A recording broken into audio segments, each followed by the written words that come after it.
এবারে আমরা হাইড্রোজেন সালফাইডের রাসায়নিক ধর্ম নিয়ে আলোচনা করব। তো প্রথমেই আমরা যে বিষয়টা আলোচনা করতে চলেছি দহন, অর্থাৎ অক্সিজেনের উপস্থিতিতে বার্নিং কি হয়। তো প্রসঙ্গত বলে রাখা ভালো যে হাইড্রোজেন সালফাইড গ্যাস নিজে দাহ্য, অর্থাৎ নিজে অক্সিজেনের সঙ্গে বিক্রিয়া করে, কিন্তু দহনের সহায়ক পদার্থ নয়, অর্থাৎ অন্য কোনো পদার্থের দহনে সহায়তা করে না। বলতে পারো ঠিক একই রকম প্রপার্টিজ, একই রকম ধর্ম কোন গ্যাসের রয়েছে? ঠিক ধরেছ, গ্যাসটার নাম হাইড্রোজেন। ওরও একই, এটাও কিন্তু একটা নীল শিখায় জ্বলে এবং কি উৎপন্ন করে দেখো। হাইড্রোজেন সালফাইড যদি অক্সিজেনের উপস্থিতিতে সম্পূর্ণ দহন হয়, সম্পূর্ণ দহন বলতে হাইড্রোজেন সালফাইডের যে হাইড্রোজেন এবং যে সালফার, দুটো মৌলিক পদার্থই যদি অক্সিজেন দ্বারা কমপ্লিটলি দহনে অংশগ্রহণ করে, তাহলে সালফার জারিত হয়ে তৈরি করবে সালফার ডাইঅক্সাইড। সালফার ডাইঅক্সাইডটা গ্যাস, এই জন্য আপওয়ার্ড একটা অ্যারো রয়েছে। আর SO2 বা সালফার ডাইঅক্সাইডের গন্ধটা পোড়া বারুদের মতন। আর এই হাইড্রোজেনটা অক্সিজেন দ্বারা জারিত হয়ে স্টিম উৎপন্ন করবে, মানে জলীয় বাষ্প, এবং H2S দেখা যাবে নীল শিখায় জ্বলছে, যেমন হাইড্রোজেন নীল শিখায় জ্বলত। এইটা হচ্ছে সম্পূর্ণ দহন। তাহলে অসম্পূর্ণ দহনও বলে কি কিছু হয়? অবশ্যই হয়। দেখো এখানে অক্সিজেনের অনুপাত অপেক্ষাকৃত কম, তাহলে কম অক্সিজেন আর বেশি H2S, এইটা হচ্ছে অসম্পূর্ণ দহন। অসম্পূর্ণ দহনে যে বিক্রিয়াটা হবে, হাইড্রোজেনটা জারিত হয়ে জলীয় বাষ্প বা স্টিমে রূপান্তরিত হবে, কিন্তু সালফার জারিত হবে না, সালফার নিচে অধঃক্ষিপ্ত হবে, এই জন্য ডাউনওয়ার্ড চিহ্ন। তাহলে আমরা দহনটা সম্পর্কে জানলাম সালফার হাইড্রোজেন সালফাইড। এবার আমরা আসছি অ্যাসিড ধর্ম। আমরা প্রস্তুতিতেই বলে রেখেছিলাম যে হাইড্রোজেন সালফাইড একটি আম্লিক গ্যাস এবং জলীয় দ্রবণে ইহা আয়নিত হয়ে অ্যাসিড উৎপন্ন করে। এবার অ্যাসিড কেন উৎপন্ন করে? তাহলে নিশ্চয়ই ইহা জলীয় দ্রবণে H+ আয়ন দেয়। আমি এই যে বিক্রিয়াটা লিখেছি, এখানে কোথাও তো H+ লেখা নেই, বলতে পারো? তবুও কেন অ্যাসিড বলছি ভালো করে দেখো, H2S + H2O রিভার্সিবল সাইন, অর্থাৎ উভমুখী চিহ্ন। H3O+, now what is H3O+? H3O+ is hydronium ion. এই হাইড্রোনিয়াম আয়ন কি করে ফর্মড হয়? H2S এর থেকে একটা হাইড্রোজেন আয়ন বেরিয়ে জলের অণুর সঙ্গে জোট বাঁধে, কম্বাইন্ড হয়ে তৈরি করে H3O+। সেই কারণেই H2O+, H+ is equal to H3O+ লিখেছি। আর H2S থেকে একটা হাইড্রোজেন বেরিয়ে গেলে, মানে হাইড্রোজেন H+ বেরিয়ে গেলে কি পড়ে থাকে? HS-। HS- হচ্ছে বাইসালফাইড আয়ন। আমরা অনেক যৌগ বাইসালফাইড দিয়ে শুনেছি, যেমন NaHS, তোমরা শুষ্ককরণে পড়েছ, বিশুদ্ধিকরণে। এই বাইসালফাইড লবণ তৈরি হচ্ছে H2S থেকে। বিক্রিয়াটা কিন্তু এখানে কমপ্লিট হচ্ছে না, তার কারণ H2S এ হাইড্রোজেনের সংখ্যা দুটি এবং দুটো হাইড্রোজেনের মধ্যে দুটোই প্রতিস্থাপনযোগ্য। এখানে একটা প্রতিস্থাপনযোগ্য দেখতে পেলে বেরিয়ে গেল। এই বিক্রিয়াতে তোমরা দেখতে পাচ্ছ যে দ্বিতীয় যে হাইড্রোজেনটা সেটাও প্রতিস্থাপনযোগ্য। কি হবে? HS- মানে বাইসালফাইড আয়ন প্লাস H2O, এখান থেকে আরেকটা H+ বেরোলো, জলের সঙ্গে বিক্রিয়া করে H3O+ তৈরি করলো। H+ যদি বেরিয়ে যায়, পড়ে থাকবে এখানে S2-, তাই না? চার্জ তোমার বাম পক্ষে ডান পক্ষে সমান হতে হবে। এখানে দেখো +1 -1, বাঁদিকে কোনো চার্জ ছিল না, এখানে বাঁদিকে -1 চার্জ। -1 চার্জকে কি করে জাস্টিফাই করবো? +1 -2 রেজাল্টেন্ট, ডান দিকে একটা মাইনাস। তো ঠিক আছে, এই যে আয়নটা S2-, this is called sulphide ion. তাহলে H2S থেকে বাইসালফাইড এবং সালফাইড দুরকম যৌগ যেহেতু পাচ্ছি, তাহলে এটাকে আমরা অ্যাসিডের ভাষায় দ্বিক্ষারীয় অ্যাসিড বলতে পারি, যেমন সালফিউরিক অ্যাসিড দ্বিক্ষারীয় অ্যাসিড। পার্থক্যটা কিরকম?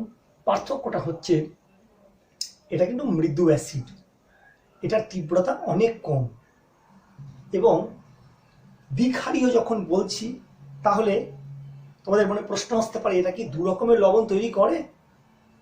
আমার উত্তর হ্যাঁ করে। এই যে দু রকম লবণ, বাইসালফাইড এবং সালফাইড, সোডিয়াম সালফাইডও হয়, সোডিয়াম বাইসালফাইডও হয়। তো দিস ইজ দ্য প্রুফ যে H2S এর জলীয় দ্রবণ মৃদু অম্লধর্মী এবং দ্বিক্ষারীয় অ্যাসিড। থার্ড চলে আসছি ক্ষারের সাথে বিক্রিয়া। দেখো H2S অম্লধর্মী, তাহলে ক্ষারের সঙ্গে বিক্রিয়া করবে।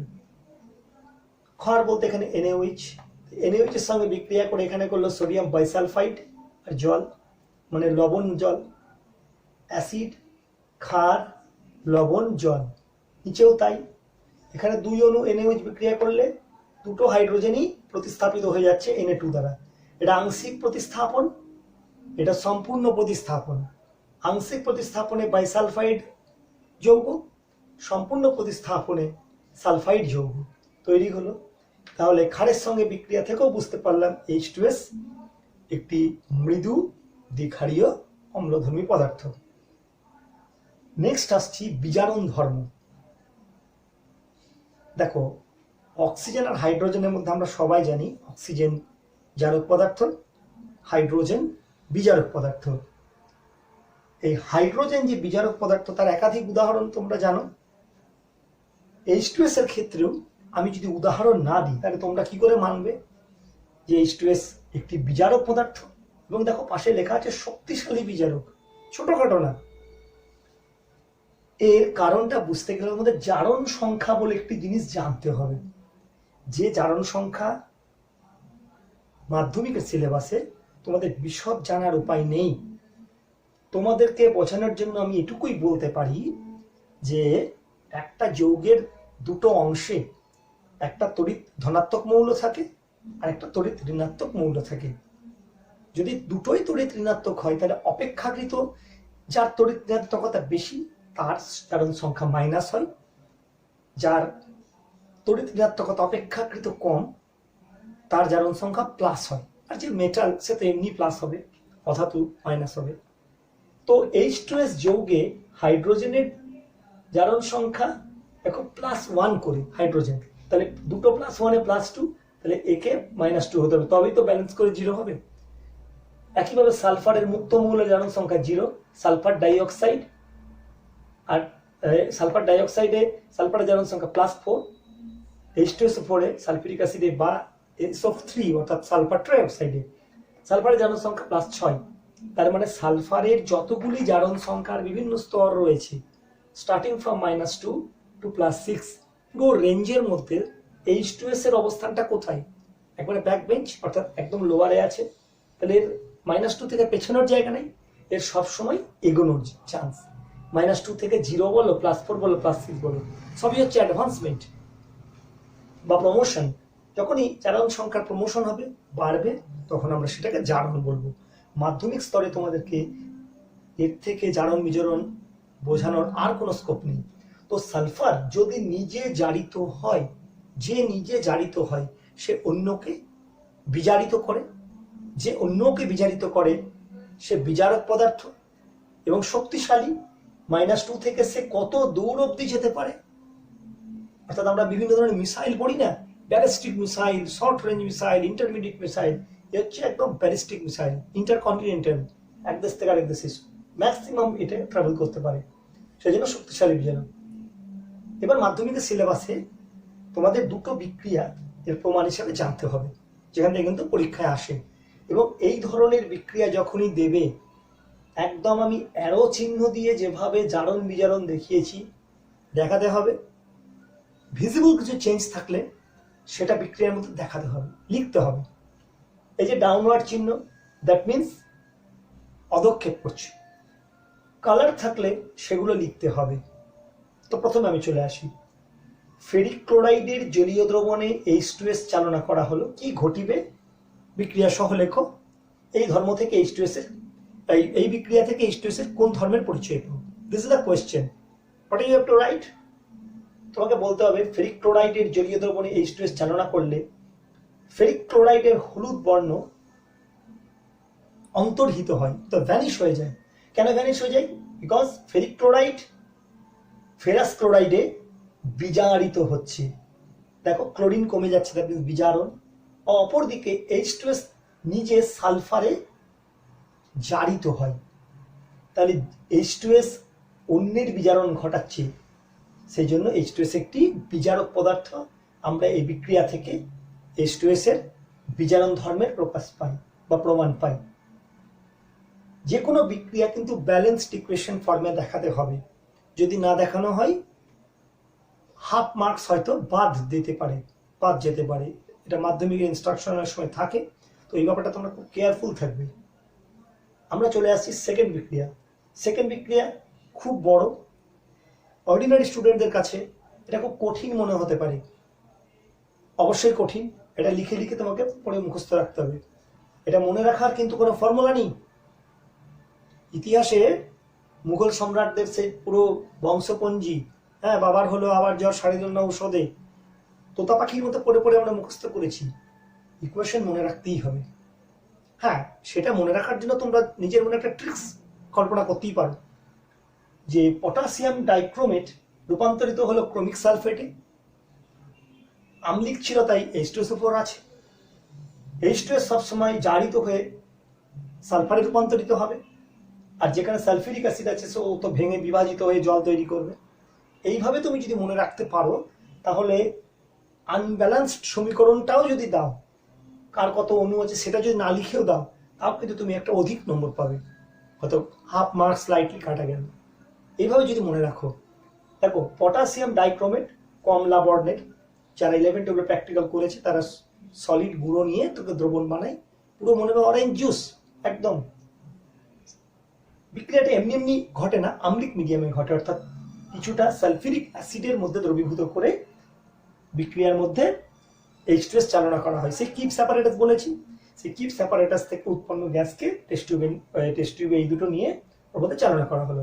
সঙ্গে সঙ্গে কি হবে, K2Cr2O7 বিজারিত হয়ে ক্রোমিক সালফেটে রূপান্তরিত হবে। কালার চেঞ্জটা কি হবে, ছিল কমলা হয়ে যাবে সবুজ, আর K2SO4 নিজে বর্ণহীন, তো এই দুটোর মিক্সচার তৈরি হবে সবুজ। জলীয় বাষ্প তো এটা তো জল, নিচে কিছুটা যদি ক্লিয়ারলি লক্ষ্য করো তাহলে দেখবে হলুদ হলুদ কিছু দানা জমা হয়েছে। এটা হচ্ছে সালফারের একটা কোলয়েডি পদক্ষেপ, কারণ H2Sটা জারিত হয়েছে। তো এই দুটো বিক্রিয়া থেকে আমরা H2S এর যে ধর্মের প্রমাণ পেলাম তা হচ্ছে বিজারণ ধর্ম, এবং H2S একটি শক্তিশালী বিজারক। তাহলে এবার এসো আমরা হাইড্রোজেন সালফাইডের যে বাকি বিক্রিয়াগুলো রয়েছে, তার সাথে শনাক্তকরণ যেগুলো রয়েছে, অন্যান্য সতর্কতা রয়েছে, সেই বিষয়গুলো নিয়ে একটু আলোচনা করি। আমরা প্রথমে যে বিষয়টা নিয়ে আলোচনা করতে চলেছি সেটা হচ্ছে অধঃক্ষেপণ বিক্রিয়া। H2S বিভিন্ন যৌগের জলীয় দ্রবণের সাথে বিক্রিয়া করে কি করে, সেই ধাতুগুলোর বা সেই যৌগগুলোর মধ্যে যে মেন এলিমেন্ট তার সালফাইড যৌগ তৈরি করতে রূপান্তরিত হয়। তো H2S যখন সেই সমস্ত যৌগের সালফাইডে পরিণত হয়, তখন সেগুলো কিছু কিছু রঙে পরিবর্তন হয়। এই রঙের পরিবর্তন থেকে আমরা বলতে পারি যে যৌগিক পদার্থটা কি ছিল বা লবণটা কি ছিল। যেমন আমরা 3টি উদাহরণ দিয়েছি, এই 3টে তোমাদের উচ্চ মাধ্যমিকে যারা সায়েন্স নিয়ে পড়বে তাদের প্র্যাকটিক্যালে এগুলো রয়েছে। প্রথম যে যৌগের নাম কপার সালফেট, যেটাকে আমরা তুঁতে বলেও চিনি, শাকসবজি রঙের ব্যবহারে হয়, তুঁতের ব্যবহার আমরা জানি। সেই কপার সালফেটের জলীয় দ্রবণে যদি H2S চালনা করা হয়, কি হবে, এই কপার আর এই সালফার এরা পরস্পর অ্যাটাচড হয়ে যাবে, তাহলে কিউপ্রিক সালফাইড তৈরি করবে, আর বাকিটা H2SO4, অর্থাৎ দ্রবণটা একটা আম্লিক, মিডিয়ামটা আম্লিক থেকে গেল। কিউপ্রিক সালফাইডের বর্ণ কি, কালো, তাহলে এটা কপার সালফেট হতে পারে, শনাক্ত করতে পারি। একইভাবে আরো দুটো যৌগ, দুটোই নাইট্রেট যৌগ, একটা লেড নাইট্রেট, একটা সিলভার নাইট্রেট, দুটো ক্ষেত্রেই H2S বিক্রিয়া করে তাদের নিজ নিজ সালফাইডে রূপান্তরিত হয়, অর্থাৎ লেড সালফাইড, সিলভার সালফাইড, এবং উভয় ক্ষেত্রে দ্রবণটা আম্লিক হয় কারণ একটা অ্যাসিড উৎপন্ন হয়। এই দুটোরও কালার হচ্ছে ব্ল্যাক, অর্থাৎ এই অধঃক্ষেপণ বিক্রিয়ায় এখানে আমরাও একটা ডাউনওয়ার্ড চিহ্ন দিয়ে দেব। এই যে রঙের পরিবর্তন হয়, রংটা কি দ্রবণে থাকে না, যে জিনিসটা অধঃক্ষিপ্ত হয়ে যায় সেইটারই কালার হচ্ছে ব্ল্যাক। অধঃক্ষেপ কোনটা? যেটা জলে গলে না, সেটা ভেসে বেড়ায়। দুভাবে হতে পারে, সেটা যদি একটু ভেসে বেড়ায় সেটা কোলাইড বলবো, আর যদি নিচে পুরো থিতিয়ে পড়ে সেটাকে বলবো অধঃক্ষেপ। এবং চকের গুলো তোমরা যদি জলের মধ্যে গুলে দাও, কিছু দিয়ে নাড়া দাও, দেখবে থিতিয়ে পড়েছে, নিচে জমে গেছে, সেটাই হচ্ছে অধঃক্ষেপ। তাহলে এই সমস্ত যৌগের মধ্যে স্ট্রেস চালনা করলে কালো অধঃক্ষেপ পড়ে যাবে। হয়ে গেল বিক্রিয়া। আমরা নেক্সট আসছি শনাক্তকরণ। H2S কে শনাক্তকরণের যে ভৌত উপায়, অর্থাৎ বাহ্যিকভাবে আমরা শনাক্ত করি, সেটা তো আমরা জানি, রটন এগ স্মেল, অর্থাৎ পচা ডিমের মতো গন্ধ। কিন্তু যদি বলি যে টেস্ট টিউবের মধ্যে নিয়ে কোনো রকম কালার চেঞ্জের মাধ্যমে কি বোঝাতে পারবে, তখন যে যৌগটার সাহায্য নিতে হবে তার নাম সোডিয়াম নাইট্রোক্লোরাইড।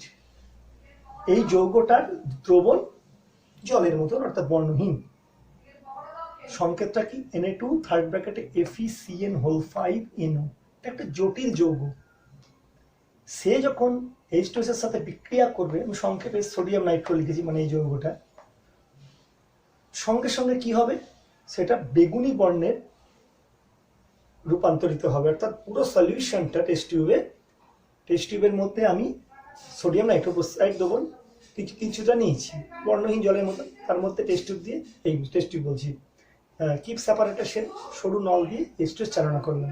সঙ্গে সঙ্গে দেখলাম পুরো দ্রবণটা, সলিউশনটা কোনো অধঃক্ষেপ হলো না, কালো হলো না, এটা এবারে কি হয়ে গেল, বেগুনি বর্ণের, একটু নীলচে বেগুনি বর্ণের রূপান্তরিত হলো। তার কারণ এটা একটা জটিল যৌগ, আরো তদপেক্ষা জটিল যৌগে রূপান্তরিত হয়। এই SNO থার্ড ব্র্যাকেট আছে, এই থার্ড ব্র্যাকেটে এখানে মাঝখানে S ঢুকে যায়, তারপরে থার্ড ব্র্যাকেট, তাহলে আরো জটিল যৌগে রূপান্তরিত হয়। জটিল যৌগের কারণেই এটা ভায়োলেট কালার হয়ে যায়। এইবারে H2S ব্যবহারে আমরা কিছু সতর্কতা অবলম্বন করব। আমরা যখন অ্যামোনিয়া পড়েছিলাম সতর্কতা সম্পর্কে বলেছি, H2Sও কিন্তু সতর্কতা নিতে হবে। নাম্বার 1, আচ্ছা এবার কেন নিতে হবে? H2Sটা কিন্তু বিষাক্ত গ্যাস। পচা ডিমের মতো গন্ধযুক্ত বেশিক্ষণ যদি শুঁকি অজ্ঞান হয়ে যায়, কোনো মানুষ প্রাণত্যাগও করতে পারে দীর্ঘ সময় ধরে শুঁকলে। তাহলে H2S প্রোডাকশনের সময় যদি কোনোভাবে লিকেজ হয়ে যায়, তাহলে একটা প্রাণ সংশয় দেখা দেবে। সেই জন্য হুড সমেত ধূম্রকক্ষ, অর্থাৎ পুরো সিস্টেমটা লিক প্রুফ একটা কাঁচের বা ট্রান্সপারেন্ট কোনো কিছুর মেটেরিয়ালসের, ফাইবার, প্লাস্টিক ইত্যাদি দিয়ে পুরোপুরি সেট আপটা ঢাকা থাকবে, যাতে কোনোভাবে লিক আউট করলেও সেটা আমার কাছে পর্যন্ত না আসে। নাম্বার 2, বায়ুনিরুদ্ধ ব্যবস্থা। পুরো সেট আপটাকে ভেসলিন দিয়ে সুন্দর করে বায়ুনিরুদ্ধ করতে হবে, কারণ বায়ুর সঙ্গে একবার যদি H2S মিশে যায় ছড়িয়ে পড়বে। নাম্বার 3 দেখো দিয়েছি, নির্গম নলের শেষ প্রান্ত যেন তরলের নিচে থাকে। মনে আছে এরকম একটা নির্গম নল ওপর থেকে অ্যাসিডের মধ্যে চোবানো থাকে, শেষ প্রান্তটা অ্যাসিডের মধ্যে চোবানো থাকে।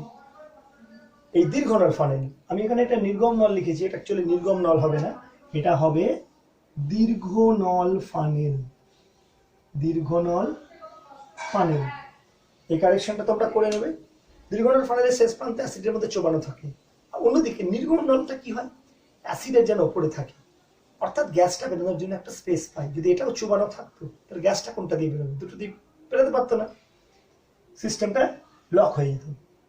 তাহলে দীর্ঘনল ফানেলের শেষ প্রান্ত তরলের নিচে, নির্গম নলের উপরের প্রান্ত তরলের উপরে, এটা যেন খেয়াল থাকে।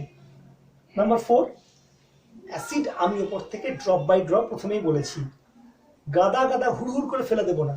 তাহলে হুড়হুড় করে ফেলে দিলে কি হবে, র্যাপিড বিক্রিয়া হবে, বিক্রিয়া পাত্রের মধ্যে চাপ বেড়ে যাবে, সঙ্গে সঙ্গে ও কিন্তু চেষ্টা করবে এদিক ওদিক দিয়ে বেরোনোর। চাপ যদি বেড়ে যায়, বেলুনে কি হয়, বেলুন ফেটে যায়, তাহলে ও কিন্তু এদিক ওদিক দিয়ে লিক আউট করার চেষ্টা করবে। তাহলে এই 4টে সিস্টেম বা 4টে সতর্কতা অবলম্বন করে আমরা H2S ব্যবহার করব। এইবারে একটা প্রশ্ন, অনেকের বাড়িতে পুরনো তৈলচিত্র থাকে, অয়েল পেন্টিং, এছাড়া তামার পয়সা, রূপোর পয়সা, এগুলো তো বাড়িতে থাকেই। দীর্ঘদিন ব্যবহারের ফলে এগুলো কেন কালো হয়ে যায়, এটা তোমাদের প্রশ্ন মনে হয়তো জাগতে পারে। তো তৈলচিত্র কালো হওয়ার কারণ তৈলচিত্রের মধ্যে লেড থাকে, লেড মানে সীসা, সেইটা দীর্ঘদিন থাকলে বায়ুর স্ট্রেসের সঙ্গে বিক্রিয়া করে পিবিএস অর্থাৎ লেড সালফাইড তৈরি করে। এই যে লেড সালফাইড কালো, আর হাইড্রোজেন গ্যাস তৈরি করে, ঊর্ধ্বমুখী চিহ্ন দিয়েছি হাইড্রোজেন বলে, হালকা বলে। রূপোর মুদ্রা তামার মুদ্রা, রূপোর সংকেত এজি, তামার সংকেত সিইউ। দেখো একই রকম এই বিক্রিয়া, সিলভার সালফাইড কিউপ্রিক সালফাইড দুটোই হচ্ছে এই যে কিউপ্রিক সালফাইড সিলভার সালফাইড, এরাও হচ্ছে কি যে কালো। এবার এই কারণেই কালো হয়ে যায়। এখানে প্রতিবিষ বা অ্যান্টিডোট এটা কেন বলা হচ্ছে, দেখো H2S তো আমরা যদি ইনহেল করি দীর্ঘক্ষণ তাহলে তো অজ্ঞান হতে পারি, মারাও যেতে পারি। তাহলে কেউ যদি দীর্ঘক্ষণ শুঁকে নেয়, অজ্ঞান হয়ে গেছে, তাকে কি এমন শোঁকাতে হবে যাতে তার জ্ঞান ফিরে আসে? যেমন আগেকার দিনে বলা হতো যে মানুষকে যদি চটি জুতোর পেছন দিকটা শোকানো যায় জ্ঞান ফিরে আসবে। আমরা অ্যামোনিয়া চ্যাপ্টারে বলেছি স্মেলিং সল্ট অর্থাৎ যে যৌগটা আছে স্মেলিং সল্ট, তাকে নিয়ে খৈনির মতো করে ডলে যদি নাকের কাছে ধরা হয় প্রচুর পরিমাণে অ্যামোনিয়া গ্যাস তৈরি হয়, ঝাঁঝালো গন্ধে তার ঘুম ভেঙে যায় বা অজ্ঞানটা সে জ্ঞানে ফিরে আসে। H2S কেউ যদি দীর্ঘক্ষণ শুঁকে নেয় তাকে বাঁচানোর একটা উপায়, তাকে কিছুটা ক্লোরিন গ্যাস শুকিয়ে দিতে হবে। কেন শোকাতে হবে? ক্লোরিন গ্যাস আর H2S পরস্পরের মধ্যে বিক্রিয়া করবে, করে H2S গ্যাসকে ভেঙে দেবে HCl আর সালফারে। তাহলে H2Sটা যদি ভেঙে গিয়ে HCl আর এসে পরিণত হয়ে যায় সালফারে, তাহলে তার যে যে বিষাক্ত প্রভাবটা, সেই বিষাক্ত প্রভাবটা কাটিয়ে উঠবে। তো আশা করি তোমরা এখানে তোমার হাইড্রোজেন সালফাইডের বিভিন্ন ভৌত এবং রাসায়নিক ধর্মে আজকে যেগুলো আলোচনা করলাম সেটা তোমরা বুঝতে পেরেছো। আর H2S এর একটু স্ট্রাকচারটা তোমরা দেখে নাও।